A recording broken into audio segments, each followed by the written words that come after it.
Bonjour à toutes et tous, je voulais vous faire une vidéo sur la loi d'abondance ou encore la loi de vibration ou la loi d'attraction. Alors comment activer la loi d'attraction? Le tout premier principe, c'est la visualisation. Il va être important pour vous de visualiser votre objectif de façon claire, nette et précise. Comme si vous aviez une image, une sorte de photo dans votre tête. Et plus vous clarifiez, plus vous définissez cet objectif, plus je vous invite à y ajouter plus de détails. Un petit peu comme la scène d'un film où vous allez définir à partir de quand vous souhaitez dater cet objectif, avec qui vous êtes dans la réalisation et dans l'atteinte de cet objectif. Voyez la scène en couleur, voyez tous les détails de façon très claire, nette et précise. Afin de renforcer ce processus, vous pouvez également le faire le soir avant de vous endormir, car en vous endormant sur ce genre de pensée, eh bien, ça agit à un autre niveau et votre subconscient va pouvoir faire le travail de façon encore plus puissante, plus abondante. Le deuxième grand principe pour pouvoir activer la loi d'attraction, eh bien, il s'agit de connecter à vos sensations et à vos émotions. Prenons l'exemple de quelqu'un qui souhaiterait gagner une très grosse somme d'argent au jeu. Eh bien, à partir de ce moment-là, quelles sont les sensations, quelles sont les émotions que vous ressentiriez au plus profond de vous si vous aviez gagné cette somme d'argent? Est-ce que vous seriez totalement surexcité? Est-ce que vous ressentiriez de la joie, du débordement? Avec qui partageriez-vous cette première impression? Quelle serait la personne que vous contacteriez en premier? Vraiment aller chercher au fond de vous et ressentir ces sensations et ces émotions comme si votre objectif était déjà atteint. Et je vous assure que la connexion aux sensations et aux émotions est encore plus puissante que la visualisation. Le troisième principe, c'est d'avoir la foi absolue que votre objectif va se réaliser. C'est-à-dire avoir la certitude que votre objectif va être atteint. Alors bien sûr, vous ne pouvez pas savoir précisément quand, mais en tout cas, ne jamais douter, ne jamais avoir peur que votre objectif peut, dans une éventualité, ne pas se réaliser. Si vous avez des peurs, si vous avez des craintes, si vous avez des pensées de doute, des pensées d'incertitude quant à l'atteinte de votre objectif, eh bien sachez que vous bloquez le processus de la loi d'attraction. De même, si quelqu'un de votre entourage vous dit « mais c'est impossible, tu n'y arriveras jamais », eh bien si ces pensées, vous les accueillez et si elles viennent résonner en vous, eh bien elles viennent également bloquer le processus de la loi d'attraction.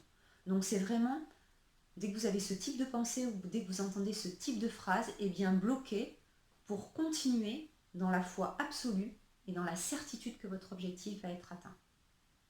Et enfin, le quatrième principe, c'est celui de la gratitude.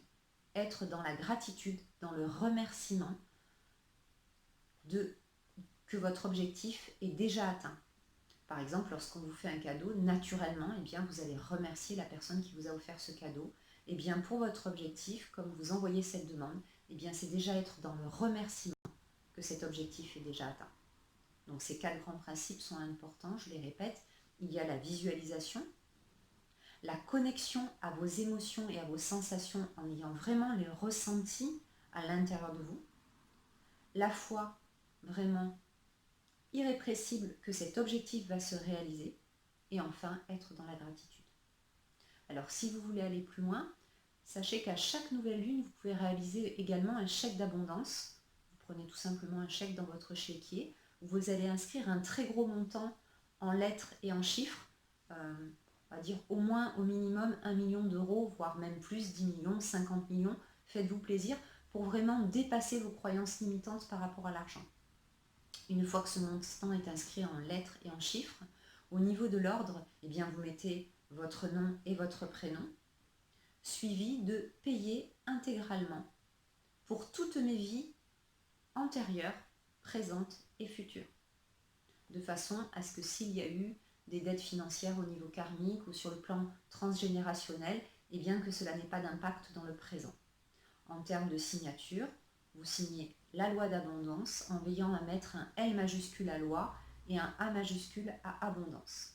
Et ensuite, ce chèque, eh bien, il est important de pouvoir le placer à la lumière de la lune, soit derrière une fenêtre, en tout cas qu'il puisse recevoir les énergies lunaires à ce moment-là pour renforcer les effets. Et vous pouvez laisser ce chèque entre 3, 4 et 5 jours après la nouvelle lune. Une fois que les 4 ou 5 jours sont passés, eh bien vous pouvez conserver ce chèque dans une chemise, dans une boîte, où vous mettez toutes les demandes que vous avez émises, soit en termes de loi d'abondance, soit en termes d'autres choses. Je vous remercie pour votre écoute. J'espère que cette vidéo vous a éclairé ou vous a guidé sur quelques informations supplémentaires. Si vous souhaitez me poser des questions ou me joindre, vous pouvez le faire directement sur ma chaîne YouTube ou bien sur ma chaîne Facebook Céline Eliane Maupeux ou encore par mail à l'adresse suivante céline.maupeux@gmail.com. Je vous souhaite à tous une très belle soirée.